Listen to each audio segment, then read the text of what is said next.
Someone insults you, your heart rate spikes, your face flushes, you want to fire back immediately. You're already composing the perfect comeback in your head, but a former slave in ancient Greece figured out a trick that makes insults lose all their power instantly.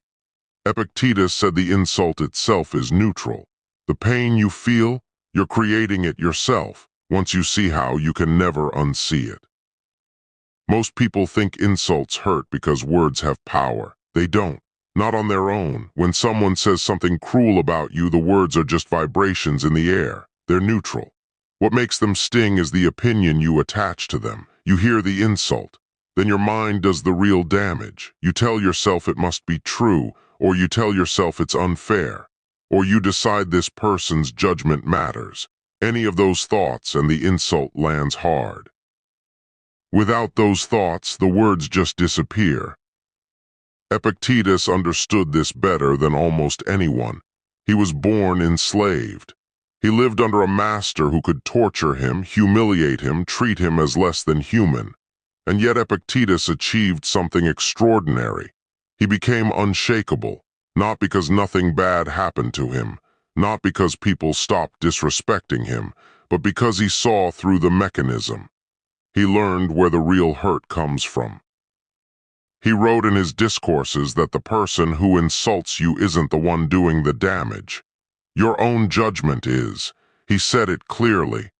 The pain isn't in the words. It's in the opinion you form about those words. Think about this differently. Imagine you're at a banquet in ancient Rome.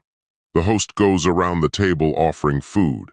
He offers everyone lamb, figs, wine, then he gets to you. He offers you a plate of trash, literally, old food, rotting scraps. You're insulted, you push it away, but wait. Did the host force you to eat the trash? No, he merely offered it. You didn't have to take it. You certainly didn't have to eat it.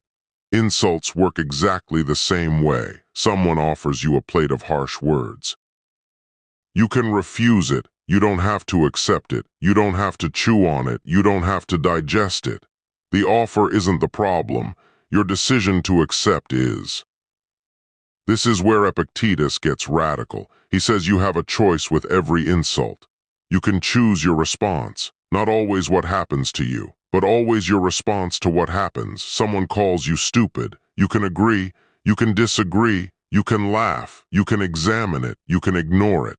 The one thing you can't do is force the insult to hurt you. That part is entirely up to you.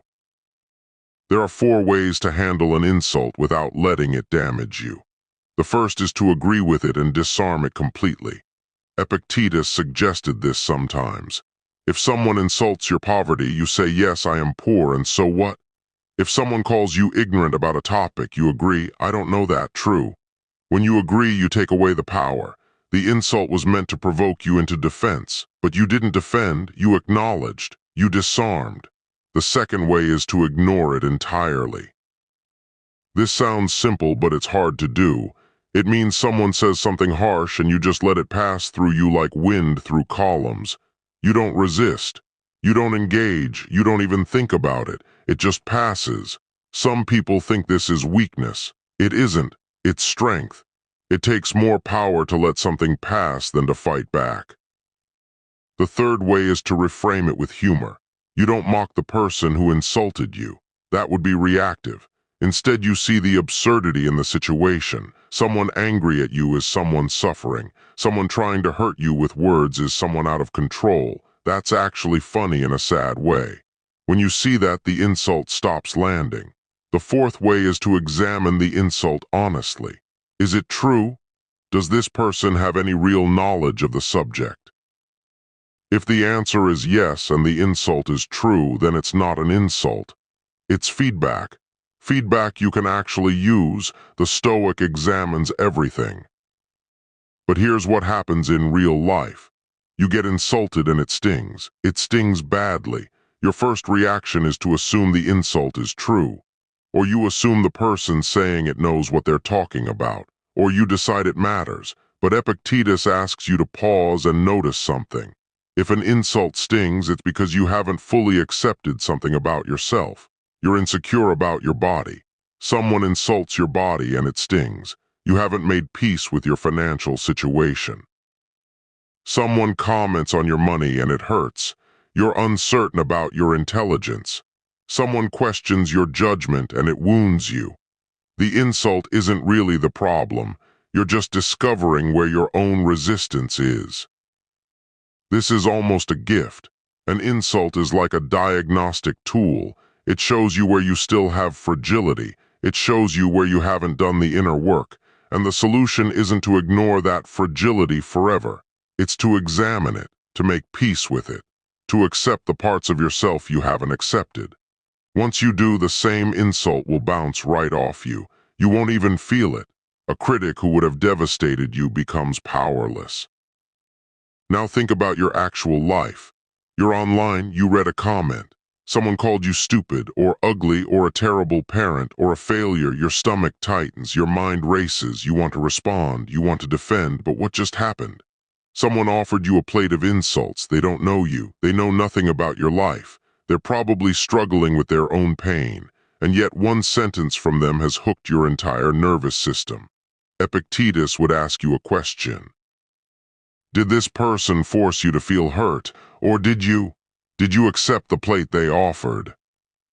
This is especially relevant now because insults come at us constantly. Trolls online, critics on social media, people in your life who say careless things. The volume is unprecedented. In the ancient world, you might encounter a few insults a day. Now you encounter dozens, each one asking the same question. Will you accept this? Will you let this affect you? Will you catch it or will you let it land? The mechanism is the same as it was 2,000 years ago. The numbers are different. The principle is identical. Here's what Epictetus wants you to do. Next time someone says something that stings, don't react immediately. Pause, ask yourself 3 questions. First, is this actually true? Not emotionally true, factually true. Did I really do what they said? Am I really how they described? Second, is this person qualified to judge me? Do they know me? Do they have wisdom? Do they have my best interests in mind? Third, will this matter in 5 years? Will I care about this comment in 2031? If the answer to all 3 questions is no, then you know what this is. It's just noise. Let it pass through you like wind through columns. Epictetus lived in a world where his master could humiliate him, and he chose not to be affected by it. You live in a world with far more insults coming at you, but you also have this choice. You can adopt the same freedom Epictetus found. You can refuse the plate. You don't have to eat the garbage someone offers. You don't have to digest it. You can acknowledge it, learn from it if it's true, disarm it with humor, or let it pass completely. The choice is entirely yours. And once you realize that, insults lose all their teeth. Epictetus said it best.